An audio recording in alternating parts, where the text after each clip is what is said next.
Women have been struggling to gain the same rights as men for a very long time. But before we get into the history, I'm going to teach y'all some vocab. Gender equality is the belief that both women and men should be treated equally.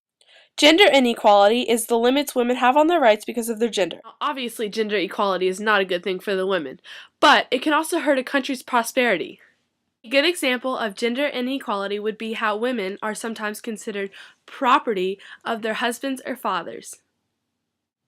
Because of gender inequality, women have limits on education, opportunity, political power, and job wages. Now, that's just not fair, but lots of people have taken a stand in women's rights.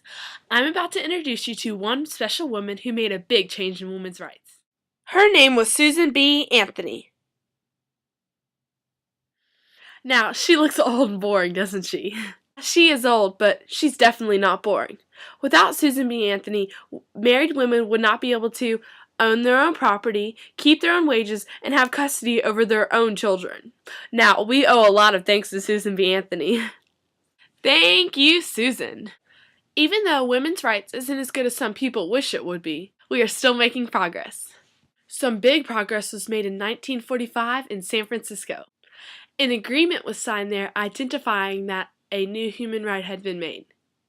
This human right was that women and men were the same. Women also got the right to vote in 1920.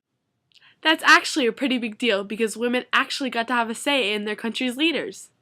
So shout out to all the women out there because we started from the bottom, now we're here. Because people like Susan B. Anthony were willing to fight for women's rights, women have gained the same equality as men.